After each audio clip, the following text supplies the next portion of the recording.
क्योंकि वेदों में यही लिखा है कि जैसे गीता जी में तीन ब्रह्म, तीन भगवान लिखे, क्षर पुरुष, अक्षर पुरुष, परम अक्षर पुरुष।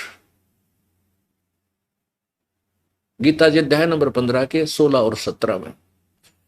और ये कहता नहीं, वेदों में कहीं नहीं लिखा कि अनेक ब्रह्म हो, और खुद कहता ऊपर ब्रह्म से मेल, यानी दूसरे भगवान, दूसरे ब्रह्म थे, इस ब्रह्म को छोड़कर दूसरे ब्रह्म से उसका मेल हो जाए और साक्षात्कार। ये देखो, ये सप्तम समोल्लास, ये भी सप्तम समोल्लास था जो 151 पृष्ठ पर आपने देखा।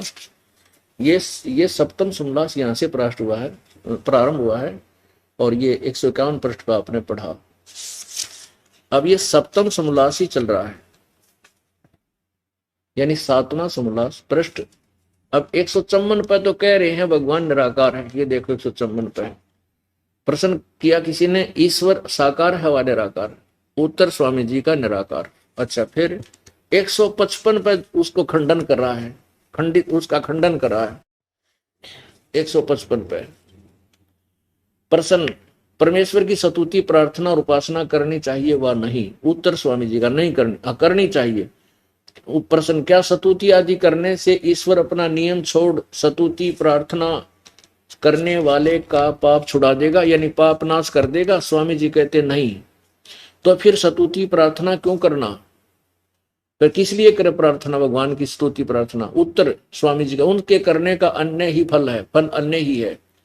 प्रश्न क्या है? उत्तर स्वामी जी दानंद कहते हैं कि स्तुति से ईश्वर में प्रीति, उसके गुण कर्म स्वभाव से अपने गुण कर्म स्वभाव का सुधरना, प्रार्थना से निरअभिमानता, उत्साह और उत्साह का मिलना, उपासना से परब्रह्म से मेल और उसका साक्षात्कार होना। वाह रे मैं ऋषि, रे तेरा गजब हो। ये तो माँ के गर्भ में मर जाता तो अच्छा था, इतनी जनता को बर्मत कर गया, जिस इस दास के लिए कितना कठिन काम हो गया। अब बताओ, एक पृष्ठ इसने ये नहीं मालूम तो इस पृष्ठ पे क्या लिख रहा है और अगले पे क्या लिख रहा है, तो क्या ये होश में होगा? नहीं। ये दास, ये किताब इसके बारे में पता लिखा, इन्हीं के द्वारा लिखी हुई, पता चला कि ये भांग पिया करता, खुद लिखा कि मैं भांग पीता था और भांग पी के बेहोश हो जाता था, और उधर से कहते हैं मैं बड़ा योग साधना में लगा हुआ था। अब कई श्रद्धालु यूं कहते हैं कि इन्होंने बाद में भांग पीनी छोड़ दी थी। हाँ, मरते समय छोड़ दी हुआ तो दूसरी बात है, 1 महीना ये भुगत कर मरे थे। यदि सत्यार्थ प्रकाश का लेखन कार्य करते समय ये भांग नहीं पी रखी होती स्वामी जी ने, या कोई नशा नहीं कर रखा होता, तो ये नहीं। और विद्वान कब आवे? एक पृष्ठ पहले पृष्ठ पे क्या लिख रहा है? निराकार, दूसरे पर साकार सिद्ध कर रहा है। 3 पृष्ठ पहले कहता है अनेक पर ब्रह्म है नहीं, वहां 2 ब्रह्म स्वयं लिख रहा है। तो ये भांग तब भी पीता था जब ये नशा करता था, जब सत्यार्थ प्रकाश का लेखन कार्य इसने संपूर्ण किया। उसका और प्रमाण बताते हैं कि जैसे उसने लिखा है चौथे समोल्लास में ब्याह के विषय में, क्या लिखा है कि 24 वर्ष की लड़की और 48 वर्ष के पुरुष का ब्याह करना उत्तम है। क्या ये बिना नशा किए हुए आदमी लिख सकता है इस सेंटेंस को? अरे तेरा गजब हो। ये बेटी मतलब बाप के तुल्य हो जाता है, बेटी के तुल्य होती है 48 वर्ष के तुलना में 24 वर्ष की लड़की। अन्यों का ये विवाह का समय बहुत उत्तम है। ये दिखाता हूं कि देखो, इन्होंने सोचा है स्वामी जी के बारे में इनको पोड़ पेल रखे नहीं। देखो, ये वही सत्यार्थ प्रकाश है। ये कहां से प्रकाशित है ये भी बताना पड़ेगा ना, तो भ्रम रह जाएगा। सत्यार्थ प्रकाश, वेद आदि विविध सद शास्त्र प्रमाण, वेदों का लेवल लाके और गोबर भर रखा दानंद ने इसमें पूरा, कि वेद आदि सदग्रंथों, विविध प्रकार के सदग्रंथों के आधार पर इसकी रचना की है स्वामी दानंद जी ने। इसका अर्थ ये, प्रकाशक वैदिक यति मंडल, दानंद मठ, दीनानगर, पंजाब। और ये छपया कहां से है? प्रकाशक है वैदिक यति मंडल, दानंद मठ, दीनानगर, पंजाब। और छपया है मुद्रक है आचार्य प्रिंटिंग प्रेस, दानंद मठ, गोहाना मार्ग, रोहतक। अब देखो, अब चौथा समोल्लास और दिखाते हैं आपको। वो थरा गजब वही कैसा अनर्थ किया हुआ इसने, दुनिया को भ्रमित कर दिया। ये देखो, ये चौथा समोल्लास है, चतुर्थ समोल्लास। इसके 61 पृष्ठ पे सिर्फ यही दिखाएंगे, वैसे तो बहुत लंबा प्रकरण है, बाद में दिखाएंगे। प्रश्न, विवाह का समय और प्रकार कौन सा अच्छा है? उत्तर, स्वामी जी, 16 वर्ष से लेकर 24 वर्ष तक कन्या और 25 वर्ष से लेकर के 48 वर्ष तक पुरुष का विवाह समय उत्तम है। आगे देखो, इसका डिफरेंशिएट किया है, आगे इसको अलग अलग से डिवाइड किया है। इसमें 16 और 25 यानी 16 की तरह लड़की और 25 का पुरुष में विवाह करे तो निकृष्ट, ये घटिया है। 16 वर्ष की लड़की हो और 25 वर्ष का लड़का हो, ये तो घटिया, काम चलाऊ, ये तो घटिया है, निकृष्ट, कति घटिया, ये जोड़ा तो मिलाना ही नहीं चाहिए। अब दूसरा, 18-20 की स्त्री और 30, 35 व 40 वर्ष के पुरुष का मध्यम, यू काम चलाऊ है, यानी 18 से 20 वर्ष की स्त्री हो और 30, 35 व 40 साल का पुरुष हो, तो ये तो काम चलाऊ मध्यम। और 24 वर्ष की स्त्री और 48 वर्ष के पुरुष का विवाह उत्तम है। वाह रे नशेड़ी, यो भांग पिया करता, अब दिखाऊंगा, आपने चिंता मत करो कि देने सोचा अपने घर पे बना के कह रहे हैं। ये खुद लिखा, इसने अपने कर कमलों से एक पत्र लिखकर भेजा था कि मेरा जीवन चरित्र छपवा दो, मैं अपना जीवन चरित्र लिख कर भेज रहा हूँ, कदे बाद में कोई मिलावट ना कर दे। उसमें स्वामी दानंद ने खुद लिखा है कि मैं भांग पिया करता और उसके बेसुध हो जाता था। अगर कोई ने के बाद में छोड़ दी थी तो ये इसे गंदे लेख, और उसमें आदमी लिख सके 24 वर्ष की लड़की का 48 साल के बूढ़े ब्याह कर दो, या किया है किसी आज तक इस महर्षि के अनुयायी ने, बता दो किसी ने अपनाया ये नियम, फिर क्यों सिर पद रखे उस गंद के, क्यों बेच रहे हो दुनिया में सत्यार प्रकाश को, दुनिया का जो है ना ज्ञान खराब कर रहे हो और धन खराब कर रहे हो, उनका आचरण बर्बाद हो रहा है। और फिर तीसरा भांग पीण का बताओ। अब हमारा प्रकरण तो ये चल रहा है कि पाप अक्षमा होते हैं व नहीं होते। तो वेदों में लिखा कि पाप, भगवान घोर पाप को नाश कर देता है। अब इनकी तीसरी जो विधान है, दो विधान तो इसने खत्म कर दिया खुद, कि ईश्वर यू कहता एक है, ब्रह्म एक है, और खुद कह रहा पर ब्रह्म, यानी दो ताप सिद्ध कर दी अपनी व्याख्या का अपखंडन। और दूसरा ये कर दिया कि परमात्मा निराकार है, ये कहता है निराकार स्वयं कह रहा है, वो साक्षात्कार होता है, उसका दर्शन होते हैं, दर्शन तो साकार के होते हैं, निराकार का दर्शन क्या हो। अब तीसरी थ्योरी रहेगी इसकी कि भगवान पाप अक्षमा नहीं करता। अब वेद दो होंगे इसकी, दो तीसरी, क्योंकि वेदों में प्रत्यक्ष लिखा है कि भगवान घोर पाप काट देता है। यजुर्वेद अध्याय नंबर 8 के श्लोक नंबर 13 में ये देखिएगा, यजुर्वेद, ये महर्षि दान सरस्वती द्वारा ही इसका अनुवाद किया गया है। ये कहां से प्रकाशित है? प्रकाशक है सार्वदेशिक आर्य प्रतिनिधि सभा 2/5 महर्षि दान भवन, रामलीला मैदान, नई दिल्ली। यजुर्वेद आर्य भाषा भाष्य संपूर्ण 40 अध्याय महर्षि दान सरस्वती कृत, सरस्वती दानंद जी द्वारा इसका अनुवाद किया गया है। मुद्रक है Prince offset printers, 1510 foot of the house, Daryaganj, नई दिल्ली। अब इसमें 8वें अध्याय के और 13वें श्लोक में ये देखिएगा, ये है 8वां अध्याय 241 पृष्ठ पे, और ये 13वां मंत्र है इसका। देव कर्तस्य एनस्य अवजनम असि, देव कर्तस्य एनस्य अवजनम असि, मनुष्य कर्तस्य एनस्य अवजनमसी, यानी इसका आगे इन्होंने खुद ही अनुवाद किया है 242 पृष्ठ पे। ये देखो दानंद जी ने स्वयं इसका अनुवाद किया है, हे सबके उपकार करने वाले मित्र आप।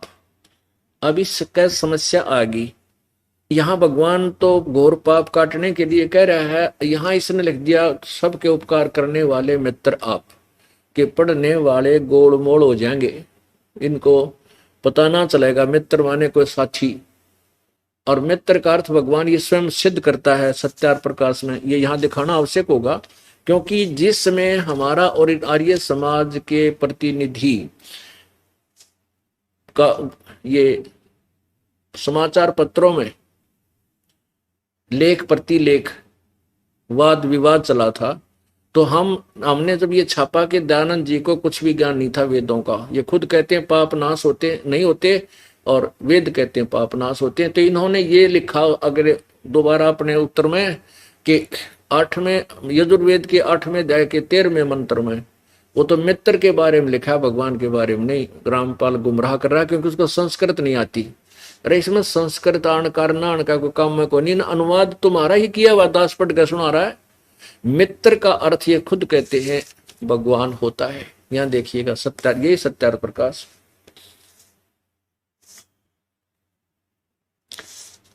ये वही सत्यार प्रकाश है जो आपको अभी दिखाया था। इसके प्रथम समलास में और पृष्ठ नंबर 18 पे ये देखो, ये प्रथम समलास और पृष्ठ नंबर 18 पे क्या लिखा है? सबसे स्नेह करे और सबको प्रीति करने योग्य है वह परमेश्वर, सबका सच्चा मित्र है, इससे परमेश्वर का नाम मित्र है। अपनात्मा अब पूरा कंसेप्ट क्लियर होगा तभी जाकर के हृदय में ये जचेगी सचमुच ये अज्ञानी महर्षि थे जिनकी तूती गणी बोलगी। अनपढ़ों के अंदर, अशिक्षित भोली भाली जनता में ये प्रभुता पाएगी। अब पुण्यात्मा इनको त्याग कर, ये दिखाने का उद्देश्य दास का यही है कि इनसे मन हटे और सत्य को स्वीकार किया जा सके। जबकि ये खुद दानंद जी ने एक और बात ठीक लिखी अपने विधान में कि अभी वेद सत्य है, वेद ज्ञान सत्य है, क्योंकि ये इनके पीछे समय लिखते हैं वेद सब सत्य विद्याओं का पुस्तक है महर्षि दान। बिल्कुल ठीक है। इन्होंने अपने नियमों में एक और लिखा है कि वेद के विरुद्ध यदि मेरी भी व्याख्या उसको त्याग देनी चाहिए और सत्य का ग्रहण करे, असत्य का परित्याग करे, वो आर्य समाजी है। तो पुण्यात्मा हम हैं आर्य समाजी जो हम पहले डले डोया करते उन त्याग करीब सत्य शास्त्र अनुसार करने लग रहे साधना, सब बुराई त्याग रखी। वो नकली हैं जो नाम आर्य समाज का ला करके और अपना सारे बुराई करते हैं, सत्य को स्वीकार नहीं करते, वो आर्य समाजी नहीं है। वो समाज के शत्रु हैं जो सत्य को सामने आने से बाधक बन रहे। उनको भयंकर सजा देगा परमात्मा, आपके सामने दिखा दूंगा। नहीं तो भगवान है ही नहीं, फिर पृथ्वी पर जाइए से निकम्मे आत्मा प्रफुल्लित होगी। दास बद्दुआ नहीं दे रहा किसी को, लेकिन उनके कर्मों का फल बता रहा हूं कि उनके ऐसे दुष्कर्म कर लिए, इतनी आत्माएं सता दी उन्होंने, दुखा दी, रुआ दी कि उनके ना जाने के कैर टूटेंगे उन लोगों के ऊपर, और न्यारे न्यारे गणवा देंगे। 2-4 साल में दिखा दूंगा। और परमात्मा जिसके साथ है उसके तो बल्ले बल्ले हुआ करे, नहीं तो फिर भगवान की भक्ति कौन करे। अब देखिएगा ये वही 8वां अध्याय यजुर्वेद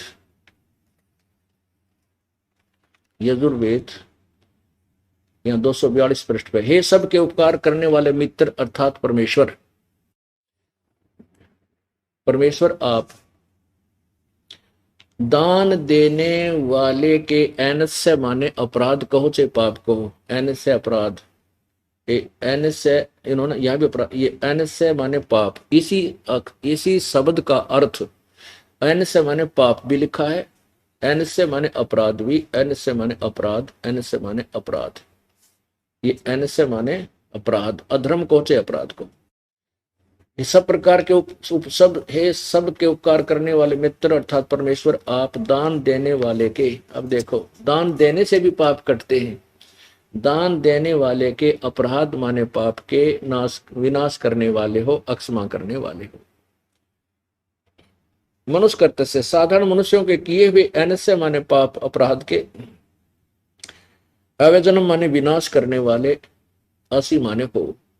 पितर कर्त से पिता के किए हुए अनस्य माने ये अधर्म अपराध ही कहो, विरोध आचरण में जो होता है पाप, क्योंकि पाप पिता का विरोध करे वो भी अनस्य माने अपराध के यानी पाप के अच्छे प्रकार हरने वाले हो, नाश करने वाले हो।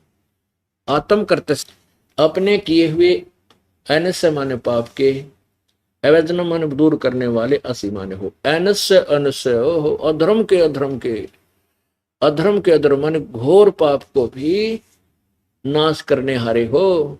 जानता हुआ मैं जो कुछ भी धर्म आचरण किया करता हूं व करूं, अनजान मैं जो कुछ भी किया करता हूं व करूं, उस सब के एन से माने दुष्ट आचरण नहीं, पाप के दूर करने वाले आप हैं। होय होय। देख वेद में कितना निर्मल ज्ञान है, सत्य है कि कहते अनजानपने में कोई गलती मेरे तो हो जाए उसको भी आप माफ कर देते हो। देखो अब आप जानबूझ कर नहीं करोगे, जानबूझ कर करोगे तो फिर आप नालायक हो, क्योंकि आपको ज्ञान हो गया। अनजानपने में गलती होगी, मालिक मालिक माफ करेगा। और दान देने से भी कुछ कुछ ऐसे कर्म हैं जो दान करने से अक्षीण होते हैं, नष्ट होते हैं, परमात्मा ही करता है। और कुछ ऐसे पाप होते हैं जो संत के दर्शन मात्र से, कुछ ऐसे पाप होते हैं आशीर्वाद मात्र से, कुछ ऐसे प्रकार के पाप हैं जो नाम के जाप से होंगे, कुछ ऐसे पाप हैं जो यज्ञ करने से ही आपके कटेंगे। तो इन सभी प्रकार की औषधि, ट्रीटमेंट, उपचार परमात्मा के भजन भक्ति का हम करके तब आरोग्य होंगे, अर्थात जन्म मृत्यु के रोग से हम पूर्ण रूप से मुक्त होंगे। अब प्रश्न ये चल रहा था कि ये अज्ञानी क्या बोलते हैं कि किया हुआ कर्म तो भोगना ही पड़ता है, पाप तो कटे को नहीं कटता। और वेद कहते हैं परमात्मा घोर पाप ने काट दे। कबीर परमेश्वर अपनी वाणी में पहले से बता रखा था, यही वेदों का ज्ञान भी और इनसे ऊपर का ज्ञान भी है। मासा घटे न तिल बधे, मासा घटे न तिल बधे, विद ना लिखे जो लेख, साचा सतगुर मेट कर ऊपर मारे मेख। कि ये तुम्हारा जो तुम्हारे भगवान का विधान है, ना तो मासा घटे ना तिल बढ़ सकता, यानी कोई परिवर्तन नहीं हो सकता। जैसा किया वैसा ही तुमने भोगना पड़ेगा। जो साधना तुम करते हो, जिसको तुम इष्ट माने बैठे हो, ब्रह्म तक, पर ब्रह्म तक, ब्रह्मा विष्णु महेश तक, और सच्चा सतगुरु, पूर्ण सतगुरु, यानी वो अविनाशी सच्चा सतगुरु, यानी पूर्ण परमात्मा आप ही आकर के एक सतगुरु की भूमिका करता है। और इस दास को भेजा है तो अपनी वो पावर ऑफ अटॉर्नी दे दी। तो सच्चा सतगुरु मेट के ऊपर मार दे मेख, यानी फॉर एवर खत्म कर देता उस पाप को। जब ही सतनाम हृदय धरो, भयो पाप को नासे, जैसे चिंगारी अग्नि की पड़े पुराने घासे। जैसे परमात्मा कहते हैं कि जन्म जन्मों का, जन्म जन्मांतर का तुम्हारे पापों का ढेर इतना हो रहा है, बहुत ज्यादा संचित कर्मों में। और जैसे एक बहुत बड़ा 1000 टन सूखा घास पड़ा हो, पुराना घास है, कितना सुथान और कितना ढेर दिखाई दे, 1000 टन, 1 लाख टन हो, उसमें एक माचिस की सीख डाल दे जला करके, उस सारे को जलाकर नष्ट कर देगी और चलेगी हवा, उसको इधर उधर फफेड़ के वहां रास्ता भी, स्थान भी साफ कर देगी। ऐसे ही परमेश्वर का ये सत्य नाम पूर्ण संत से लेकर और फिर इस सतनाम के द्वारा इस पाप कर्मों में आग लगाई जाएगी, ये सब नष्ट हो जाएंगे। जब ही सतनाम हृदय धरो, भयो पाप को नासे। जैसे चिंगारी अग्नि की, एक छोटी सी चिंगारी अग्नि की, पड़े पुराने घास, आग लगा दे सब न बक्कड़ पट जाए। तो परमात्मा पहले कह रहे थे भगवान पाप नाश कर देता है, उसकी विधि कैसे है वो दास बताएगा, परमात्मा बताएंगे। उन्होंने बताई, अब दास को मिली है चाबी खजाने की, वो जड़ी की जो पाप काटने वाली जड़ी इस दास को दी है परमेश्वर ने अब, और इसी से कटेंगे। और किसी से नाम भी ले लोगे, ये नकली संत भी बन जाए, इन्हीं नाम के देने वाले जो मेरे से विमुख होकर, उनसे कोई लाभ नहीं होगा। वो और बड़े शत्रु हैं परमात्मा के और समाज के, उनसे सावधान रहना है। उसके लिए आपको एक यहाँ भक्ति और भगवान पुस्तक दास ने बनाई है, वो 2 पार्टों में इकट्ठी जल्द की है, वो ले लीजिएगा। उससे क्या होगा कि जो भक्ति पर लगे हुए डगमग नहीं हो सकते। अब भक्त क्या करते हैं, बुक ले जाते हैं, पढ़ते नहीं, उनको पढ़नी चाहिए। 10 रुपए मिलेंगे, 2 भाग हैं, एक तो भक्ति सौदागर को संदेश, उसके भी 2 भाग हैं, वो भी 10 रुपए की है। और भक्ति और भगवान के भी 2 भाग हैं। उससे आपको फाउल पॉइंटों का पता लगा भक्ति और भगवान से, आप यहां से अवश्य लीजिए। और उपदेशी के लिए वो अति आवश्यक है। वैसे तो सभी के लिए है भक्ति और भगवान, लेकिन जिसने उपदेश ले रखा है उसके लिए बिल्कुल सेंटर में रखेगी वो ऐसा ज्ञान है। इस दास से पहले किसी के पास ये मंत्र नहीं थे। परमात्मा के उन संतों के पास थे जिनको मना कर दिया था प्रभु ने कि अभी इसको नहीं बताना। श्री नानक साहिब जी के पास भी थे, संत नानक जी के पास था ये मंत्र सतनाम का, लेकिन उनको आदेश दे दिया था कि अभी इसको किसी को बताना नहीं है, आप अपना मंत्र करके पार हो जाओ। वो प्रमाण दे गए थे।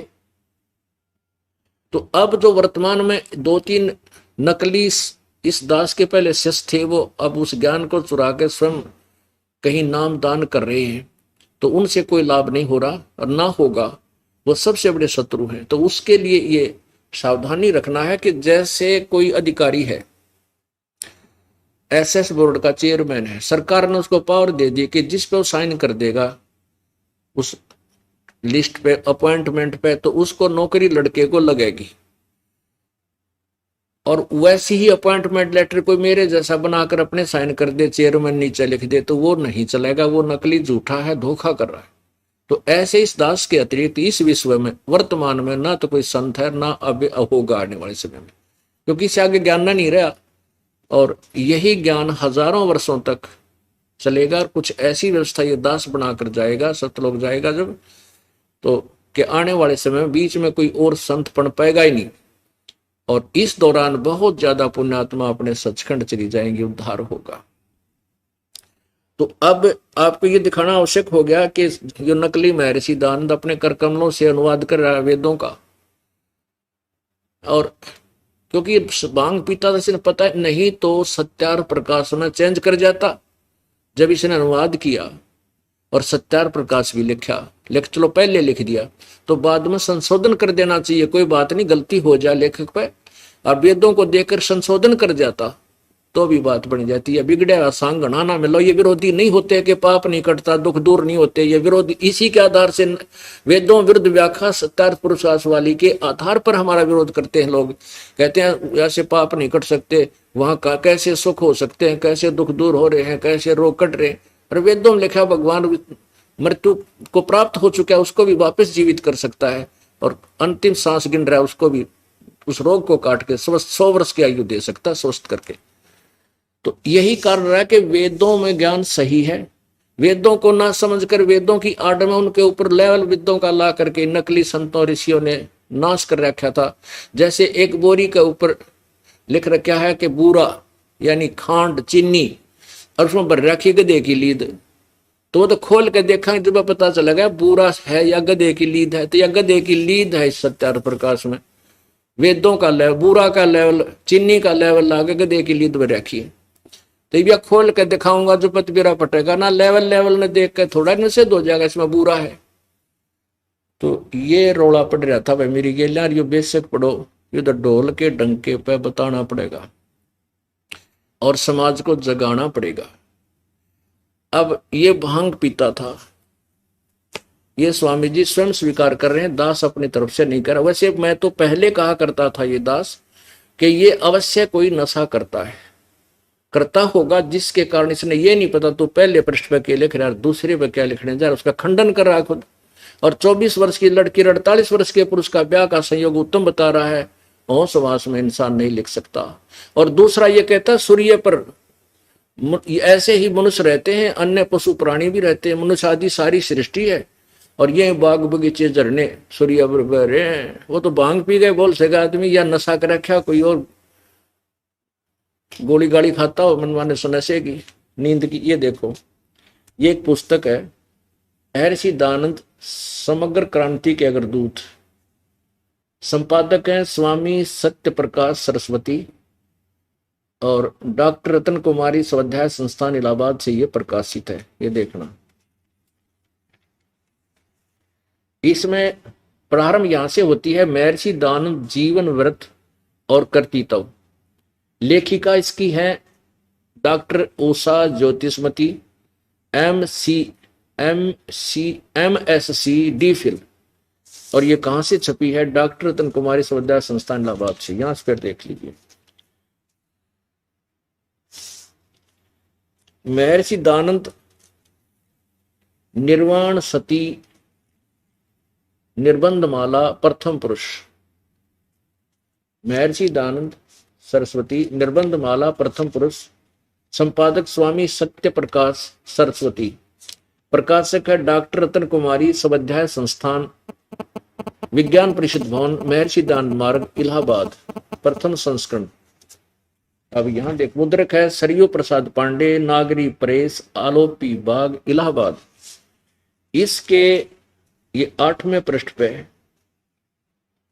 अब क्या लिखा स्वामी जी ने? प्रथम लेख मैं सरस्वती दयानंद सरस्वती संक्षेप से अपना जन्म चरित्र लिखता हूं।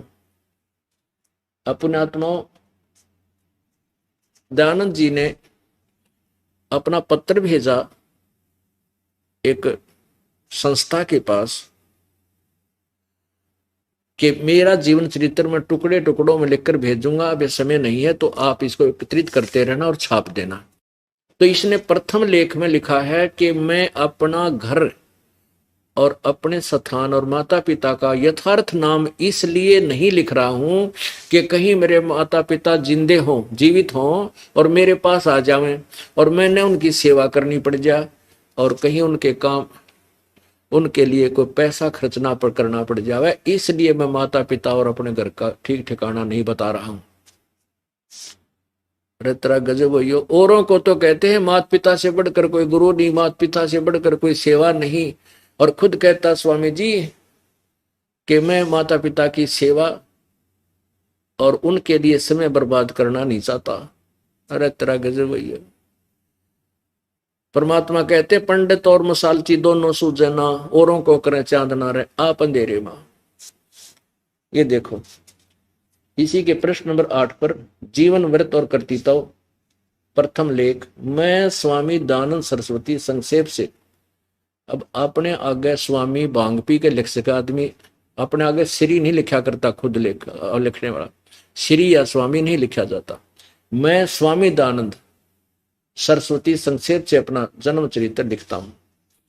संवत 1881 के वर्ष में मेरा जन्म दक्षिण गुजरात प्रांत के काठियावाड़ का मजोकठा देश मोरबी का राज्य औदिच्य ब्राह्मण के घर में हुआ था। यहां अपने पिता और निजी निवास स्थान के प्रसिद्ध नाम इसलिए नहीं लिखता कि जो माता पिता आदि जीते हों मेरे पास आवें तो इस सुधार के काम में विधन हो, क्योंकि मुझको उनकी सेवा करना, उनके साथ घूमने में श्रम करना यानी मेहनत करना, धन आदि का व्यय करना नहीं चाहता।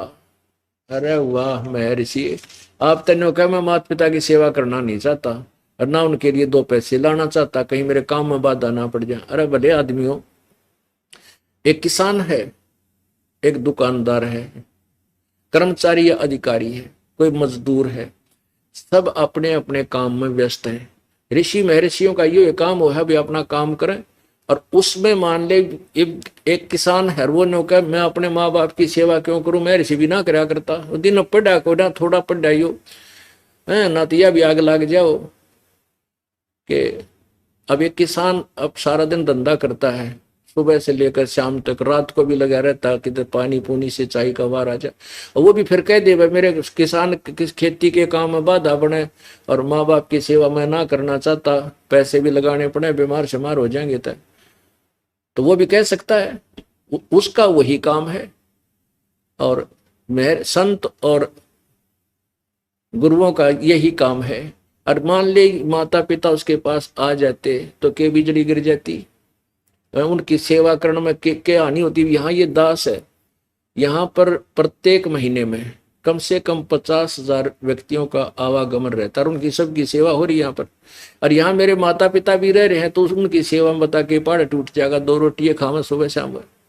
तो ऐसे मंदे विचार, ऐसे बेहुदे ज्ञान से युक्त हैं उस महर्षि जी के ये पुस्तक, और उनका विचार ऐसे कहीं भी अप्लीकेबल नहीं, कहीं भी खरे नहीं किसी दृष्टिकोण से। अब देखो आगे कमाल कर रखा, इसी पुस्तक के महर्षि दानंद समग्र क्रांति के अगर दूत, अब देखो, अब यहां 20 से थोड़ा सा इसका लिंक बनाना पड़ेगा। प्रश्न नंबर 20, प्रश्न नंबर 20 से देखिएगा, जीवन व्रत और कर्तृत्व। अब ये है प्रश्न नंबर 20। अब यहां से शुरू करते हैं थोड़ा सा कि और श्रृंगी रामपुर से होकर छामनी की पूर्व दिशा वाली सड़क से कानपुर जाने वाला रास्ता था। जब संवत 1912 विक्रम समाप्त हुआ और 1913 शुरू हुआ, अगले 5 मास में कानपुर व प्रयाग के मध्यवर्ती अनेक प्रसिद्ध स्थानों मैंने देखे। अब 1913 है ये इसलिए यहां से प्रारंभ करना पड़ा कि यहां थोड़ा मिसप्रिंट है। अब पृष्ठ 21 पर कमाल कर रखा है कि मैं भांग पिया करता। तत्पश्चात जिस वस्तु की खोज में था उसके अर्थ यानी उसके लिए आगे को चल दिया और अशुद्ध सुदी 2 संवत, ये 1913 है, नोट 1313 में जिसका जन्म भी नहीं था स्वामी जी का, 19 ये मिसप्रिंट हो गया। 1913 को दुर्गा कुंड के मंदिर पर जो चंडालगढ़ में है पहुंचा, वहां 10 दिन व्यतीत किए। वहां मैंने चावल खाने तो सर्वथा छोड़ दिए और केवल दूध पर अपना निर्वाह करके दिन रात योग विद्या के अध्ययन में अभ्यास में तत्पर रहा। दुर्भाग्यवश वहां मुझे एक बड़ा दोष लग गया, अर्थात भांग पीने का स्वभाव हो गया। अरे वाह नशेड़ी, जय हो बंदी छोड़ की। और कई बार उसके प्रभाव से मैं सर्वथा बेसुध हो जाया करता। वाह महर्षि नकली। अब नौका चावल खाने तो छोड़ दिए और केवल दूध पीकर योग अभ्यास में, योग विद्या के अभ्यास में लीन रहता था और भांग पीने लग गया। चावल खाने छोड़ दिए, भांग पीने लग गया, नौका योग अभ्यास में लगा रहता था और बेहोश हो जाता था। अब बेहोश कोई पड़ा है तो आप उसने कुछ भी अब पी का भांग पड़ जाता था, कटला के कितना बैठा रहता सारी रात नौकरे न सोचो बड़े सारी रात का बैठा महात्मा चाड़ा पाट दिया इसने समाधि का। अब इसे थे ये नकली ज्ञान तो इनको मिला नहीं, ना इनकी साधना ठीक। अब झूठा ज्ञान ध्यान कहाँ लावे, जब इनका ज्ञान ही झूठा है तो ये समाधि कहाँ लगा रहे, किसको देखने की चेष्टा करें। झूठा ज्ञान ध्यान कहाँ लावे या बाद बेदात चतुराई। जब भगवान निराकार है तो फिर नो आकड़ के बैठने की क्या आवश्यकता थी। ये किस लिए कर रहा स्वामी जी, ये देखो ये केवल ड्रामा ढोंग था। जब भगवान निराकार है फिर ये ट्राई किस लिए करा समाधि लगाने की, किसको देखेगा, निराकार का क्या देखेगा ये। अब ये भांग पिया करता और भांग पी के अड़ंग बड़ंग ठोक गया, केवल संस्कृत जानता था और संस्कृत के प्रभाव से इसकी प्रभुता बन गई, बड़ा विद्वान। क्योंकि बचपन से ब्राह्मण समुदाय में जन्म था इनका और ये ऐसे ब्राह्मण के घर जन्म हुआ जो पंडिताई करता था और बचपन से इनको कंपलसरी था वेदों के श्लोक याद करा दिया जाते थे। अब हमारे छोटे छोटे बच्चे हैं, इनको सुबह की शाम की आरती, असुर निकंद रमणी और तकरीबन सुबह का भी बहुत सा नित्यनेम 5-10 वर्ष के 11-12-13 वर्ष के बच्चे को याद हो जाता है। तो ऐसे ही अरबी गीता और वेदों का दास ने कंठस्थ करवा दिया अनुवाद और ये श्लोक मंत्र, ये पूछ लो इनसे, एक एक बता देंगे। तो ऐसे ही इनका अभ्यास था, इन्होंने संस्कृत सीख ली और वेदों को घोट लिया, लेकिन अनुवाद कति बेरा नहीं था, ज्ञान नहीं था इनके पास। अब एक और कमाल दिखाऊं इस अज्ञानी का, कहता सूर्य पर मनुष्य रहते हैं, वहां पर ऐसे बाग बगीचे हैं, तो भांग बिना बगैर भांग पिए बगैर किसी नशे के ये शब्द नहीं लिखे जा सकते। कर्जा कांप जा, कोई नौकर सूर्य पर आदमी है, कहाँ आदमी है, और वहां ये बाग बगीचे भी हैं, फातू आदमी की बात कर, ये देखो। अब दिखाता हूं पुण्यात्माओं, जब तक हम इनके इस कारनामों को नहीं देखेंगे तो इन नकली ऋषियों से हटकर यथार्थता को हम प्राप्त नहीं कर पाएंगे। ये वही सत्यार्थ प्रकाश है जो अभी आपको दिखाया था। अब इसके 8वें समोल्लास के लास्ट में 197 पृष्ठ पे ये देखिएगा, अष्टम समोल्लास, ये अष्टम अष्टम समास।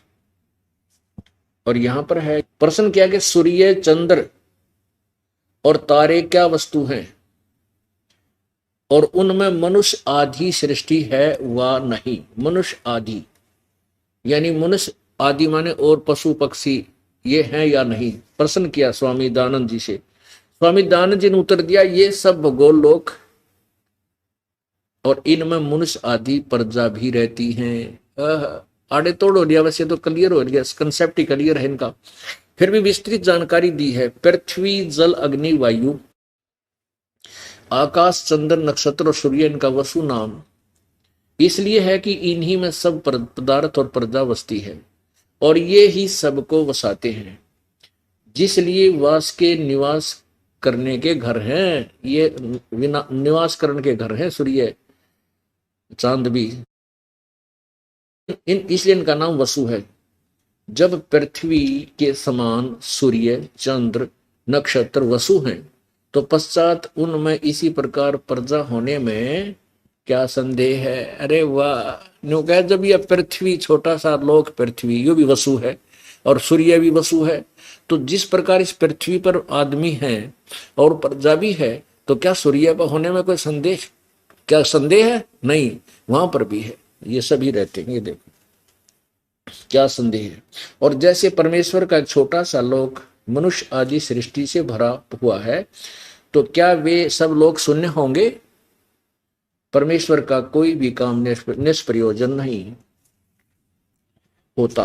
तो इतने असंख्य लोकों में मनुष्य आदि सृष्टि न हो तो सफल कभी हो सकता है? इसलिए सर्वत्र मनुष्य आदि सृष्टि है। स्पष्ट कर दिया कि सूर्य पर मनुष्य और अन्य पशु पक्षी प्राणी भी रहते हैं। फिर किसी ने प्रश्न किया कि वहां पर क्या ये सब पदार्थ हैं, सेब संतरे काजू किशमिश और ये गेहूं चने बाजरा ज्वार? कहता हाँ, ये सभी पदार्थ सुख देने वाले सभी पदार्थ, ये जल झरने सभी हैं वहां पर। क्योंकि जैसे परमात्मा ने, इसका उत्तर है स्वामी जी का कि जैसे पूर्व कल्प में सभी सूर्य आदि सभी लोक रचे, उनमें सब पदार्थ रचे थे, इस प्रकार जब दोबारा ये रचे हैं वर्तमान के, इनमें भी सब सुख पदार्थ ये सब रचे हुए हैं। फिर किसी ने पूछा क्या क्या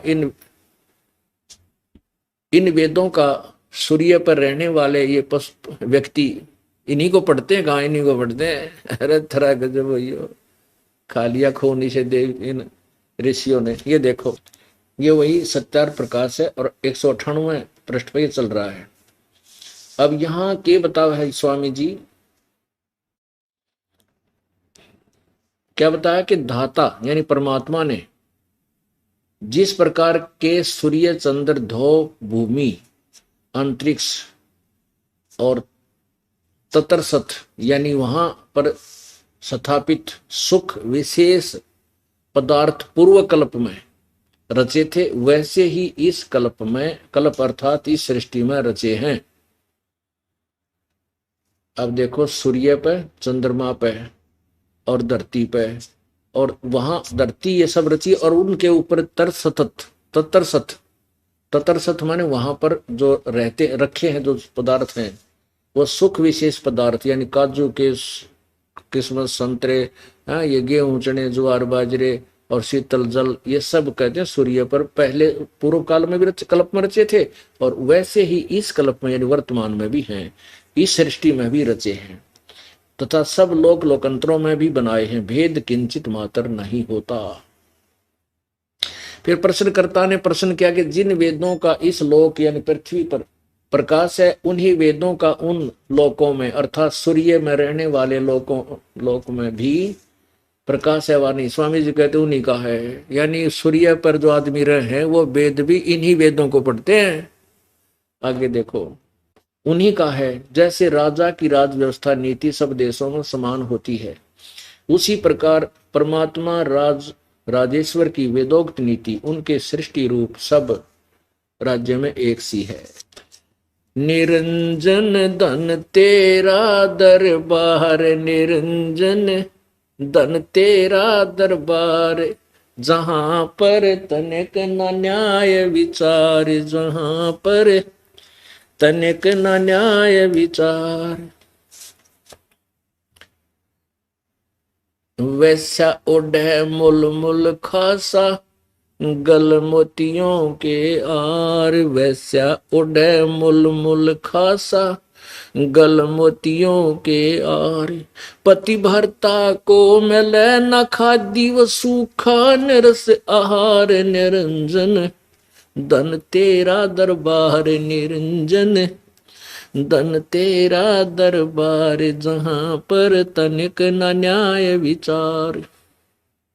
पाखंडी की पूजा जग में, और संत को कहें लबाड़। पाखंडी की पूजा जग में, संत को कहें लबाड़। अज्ञानी को परम विवेकी, ज्ञानी को मूड गवार। निरंजन धन तेरा दरबार निरंजन, धन तेरा दरबार। जहां पर तनिक न न्याय विचार। कह कबीर सुनो भाई साधो, सब उल्टा व्यवहार। कहें कबीर सुनो भाई साधो, सब उल्टा व्यवहार। इन सच्चों को तो ये झूठ बताओ, इन झूठों का एतबार। निरंजन धन तेरा दरबार निरंजन, धन तेरा दरबार। जहां पर तनिक न न्याय विचार। कह कबीर सुनो भाई साधो, सब उल्टा व्यवहार। कहें कबीर सुनो भाई साधो, सब उल्टा व्यवहार। सच्चों को तो ये झूठ बताओ, इन झूठों का एतबार। निरंजन धन तेरा दरबार निरंजन, धन तेरा दरबार। परमात्मा कहते हैं, अरे काल ज्योत निरंजन, धन है तेरा यो दरबार, धन है तेरे लोक में कोरी झूठ चलाए। सच्चों को झूठों न तो महर्षि, ओहो महर्षि दयानंद, महर्षि वेद व्यास, महर्षि वशिष्ठ जी, और उन्हें कह का नहीं बेरा वेदों का। सतयुग में थे वशिष्ठ आदि, और ये कहते हैं अब इन्हीं पुराणों से इनका पता चला हमने, और कहां से आया ये ज्ञान। और कहते हैं सतयुग के ब्राह्मण वेद के पूर्ण विद्वान थे, और वह दुर्गा की पूजा करते थे। अरे तेरा गजब भैया। और दुर्गा कहती है वो भगवान ब्रह्म है, ब्रह्म की पूजा करनी चाहिए, वही सबका उद्देश्य है, उसी को वो ब्रह्म लोक में रहता है। और परमात्मा कहते हैं ब्रह्म छोड़, पर ब्रह्म छोड़, हमने पूर्ण ब्रह्म की भक्ति करनी चाहिए, जिसे पूर्ण मोक्ष होगा। उसको झूठा बताते थे। कबीर क्या जानता है, वो तो जुलाहा था, धानक था, हैं, और तबले लेकर गाता था, वो उठ पटांग बनाता था। अरे और तुमने गला तोड़ गए, तुम्हारा देख लिया, अब क्या बना गए तुम, सारी जनता को भ्रमित कर गए। अब इस दास के ऊपर इतना वजन पड़ गया, इन अज्ञानियों के अज्ञान को ढूंढ ढूंढ में बूंदा अच्छा कमाऊं हैं, और सच्चा ज्ञान बताऊं। और मुझे इन्हों का तो नकम्मा है, गुंडा है, बदमाश है। पर समय आने पर पता चलेगा, जनता रोया करेगी ऊपर न मुंह करके कि उन नकम्मा ने एक परम संत के विषय में ऐसे झूठी अफवाहें फैला करके बदनाम करने की चेष्टा की। लेकिन हम समर्थ की ओट में बैठे हैं। हम कबीर परमेश्वर के चरणों में विराजमान है, जिसके चरणों में कोई आपत्ति नहीं आ सकती। ठीक है, किसान फसल बीजता है, तो फसल बीजता है तो उसमें आंधी तूफान आते रहते हैं, एक आधा पौधा टूट भी जाता है, लेकिन खेती बीजना बंद नहीं किया जा सकता। तो ऐसे ही ये परमात्मा का बाग लगाया है इस दास नौकर ने, परमेश्वर के नौकर ने, लेकिन इसका एक भी पौधा नहीं टूटा। इतना भयंकर अफवाह फैलाई लोगों ने, एक भी भक्त हमारा डगमग नहीं हुआ, बल्कि जो थोड़े बहुत डगमग हो गए थे दोबारा माफी मांग रहे हैं, क्षमा कर याचना कर रहे हैं, और आकर के दोबारा उपदेश लेकर के अपना कल्याण करवा रहे हैं। बोलो सतगुरुदेव सत साहिब। सब पदवी के मूल हैं, सकल सिद्धि हैं तीर। दास गरीब सतपुरुष भजो हो, ये अवगत कला कबीरी। अनंत कोटि ब्रह्मांड का एक रति नहीं भारे। सतगुरु पुरुष कबीर हैं, ये कुल के सिरजनहारे। पुण्यात्माओं, आप जी का ना जाने कौन से युग में या कौन से जन्म में कोई शुभ संस्कार जुड़ा है, जिसके परिणाम स्वरूप आप इस परमेश्वर के तत्व ज्ञान को सुनने के लिए पहुंच पाए हो। परमात्मा कबीर परमेश्वर जी की महिमा को आदरणीय गरीबदास जी ने अपनी आंखों देखी समर्थता को कैसे वर्णन किया है। लख बर सूरा जूझे ही लख बर सावत दे, लख बर यति जहान में तब सतगुरु शरणा ले। आप जी जो अब परमात्मा के चरणों में आ रहे हो, चाहे कोई सेठ है, चाहे कोई बड़ा अधिकारी है, चाहे कोई गरीब व्यक्ति है, चाहे मजदूर है, चाहे कोई किसान है, कोई कर्मचारी है, अधिकारी है,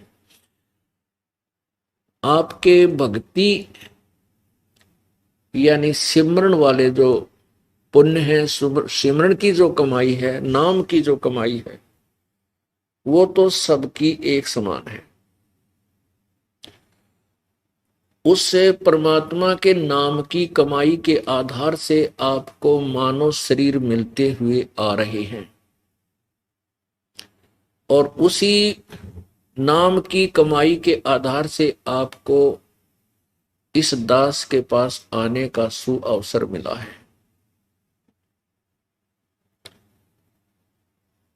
जैसे कोई बिल्कुल गरीब है, इतना गरीब है कि सुबह शाम का अन्न भी नहीं मिलता है, और यह शरण उसको मिल चुकी है। धन्य है उसके माता पिता को जिससे जन्म हुआ, बहुत पुण्यकर्मी प्राणी है। और कोई सेठ है, बड़ा पैसे वाला है, उसको भी ये शरण मिली है। धन्य है उसके माता पिता को जिससे जन्म हुआ, क्योंकि ज्यादा माया हो जाने से परमात्मा के निकट नहीं आ सकता। आप जिसके पास अधिक धन है, अधिक सुविधाएं हैं, जो संसारिक यहाँ की सुविधा मानते हैं, उसके होने के उपरांत और आप यहां पहुंच गए, तो आपके नाम की कमाई का वजन ज्यादा है, ज्यादा आपके पास वो भक्ति है जिसके कारण आप यहां पहुंच पाए। परमात्मा केवल नाम की कमाई देखता है, उसी के आधार से वो अपनी शरण में लेता है। दूसरे आप जी जिसके पास धन नहीं है, संसारिक जो नकली सुविधाएं आपके पास नहीं है, और एक वो है जो ये शरण उसको भी ग्रहण हो गई है, उसको भी शरण मिल गई है प्रभु की, और उसके पास कार है, कोठी है, बड़े बड़े उच्च अधिकारी भी है। अब दोनों की भक्ति का जो लेवल है वो एक जैसा है, नाम की कमाई का वो एक जैसा है। और जो धन का अभाव है या धन अधिक है, वो आपके पिछले जन्म के धर्म यज्ञ आदि जो आपने की हुई है उसमें अंतर है, वो नहीं कर पाए। जिनके पास धन नहीं है, जिनके पास आज माया अधिक है, उन्होंने पिछले जन्म में पुण्य गणे किए, यानी धर्म गणे किए, धार्मिक यज्ञ करवाए, जैसे अभी ये पाठ हो रहे हैं। तो पुण्यात्मा, आप दोनों ही परमात्मा के अति प्यारे हो।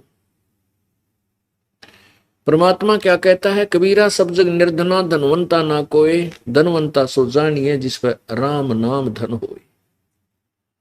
तो आप राम नाम की कमाई के धनी बराबर हो, जो परमात्मा के चरणों में आए हो।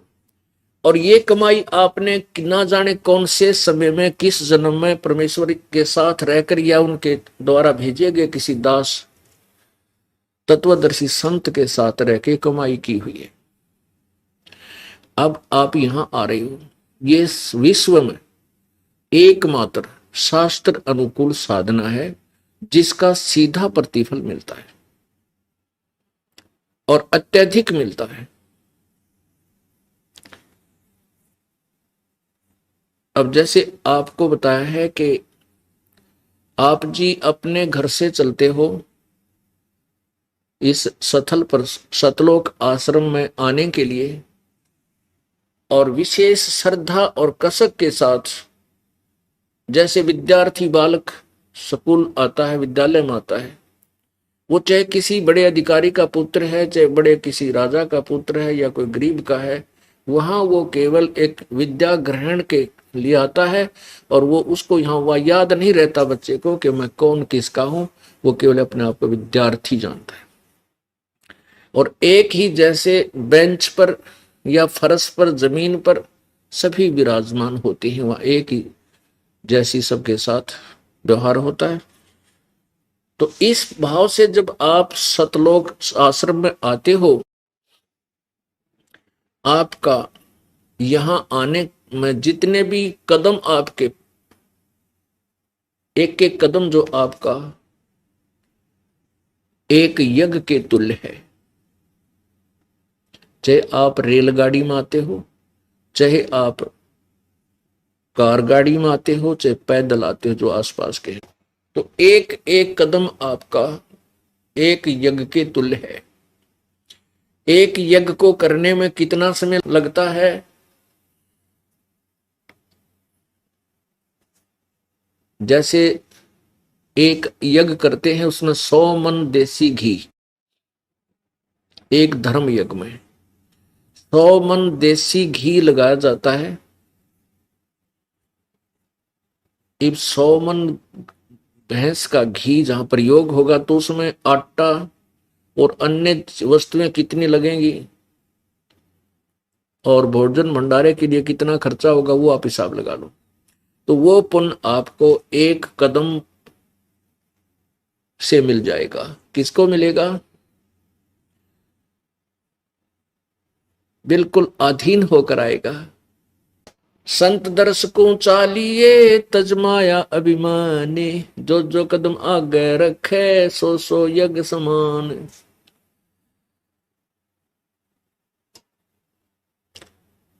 और फिर यहां एक 5 यज्ञ लगातार करवाई जाती हैं। आप यहां पाठ करवाते हो, उसमें 5 यज्ञों का पुण्य आपको मिलता है। एक यज्ञ है धर्म की, दूसरी यज्ञ है ध्यान, तीसरी यज्ञ हवन की, चौथी यज्ञ प्रणाम और 5वीं यज्ञ ये ज्ञान की है। इन 5 यज्ञ का फल आपको प्राप्त होता है। आप धनी हो रहे हो। जो पाठ नहीं करवा पा रहे हैं तो वैसे दान करते हैं, कोई ज्योति यानी हवन के लिए पैसे डालते हैं या वैसे दान करते हैं, तो उससे फिर भंडारा होता है। या सब पुण्यात्माएं शास्त्र अनुकूल साधक यानी योगी भक्त, योगी माने साधक, सत साधक को योगी कहते हैं, जो सत साधना करते हैं। तो आप जी यहाँ आते हैं, भोजन पाते हैं, तो प्रत्येक का जो सामूहिक पैसा इसमें एकत्रित होता है या भंडार में लगता है, तो ये भी पुण्य आपको उसी रेशो में, उसी औसत में, अनुपात में प्राप्त होते हैं।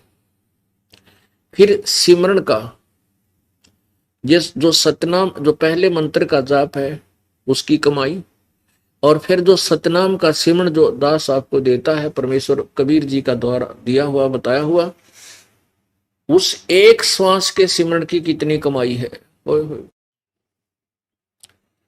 कहते हैं सतनाम पालड़ रंग होरी हो, 14 लोक चढ़ावे राम रंग होरी हो, 3 लोक पास्यंग धर रंग होरी हो, तो ना तुले तुलाया राम रंग होरी हो। परमात्मा की महिमा बता रहे हैं कि पहले एक तुला होती थी, तुला तराजू जिसे कहते हैं, बैलेंस अंग्रेजी में बोलते हैं। हमने खूब देखी, वैसे गांव में भी मिल जाएगा कोई एक आधा सैंपल। उसमें क्या होता था कि एक लकड़ी की डंडी होती थी 2-2.5 फुट की, उसके दोनों सिरों पे एक प्लेट सी बांध दिया करते, पलड़ा बोलने उसने तराजू का, लोहे का, और रस्सियों से उसको उस डंडी का बांध कर बीच में उसके बिल्कुल मध्य में एक पकड़ने का रस्सी सी बांध दी जाती थी उस डंडी के, उसके दोनों सिरों पे। तराजू तो आपने देखा होगा, अब तक हर ये इलेक्ट्रॉनिक सिस्टम भी चल रहा है, लेकिन तराजू आपने देखी होंगी दुकानों पे, घर पे भी देखिए। तो उसमें क्या होता था पुराने समय में कि उस बैलेंस में गड़बड़ हो जाती थी, कुछ एरर होती थी।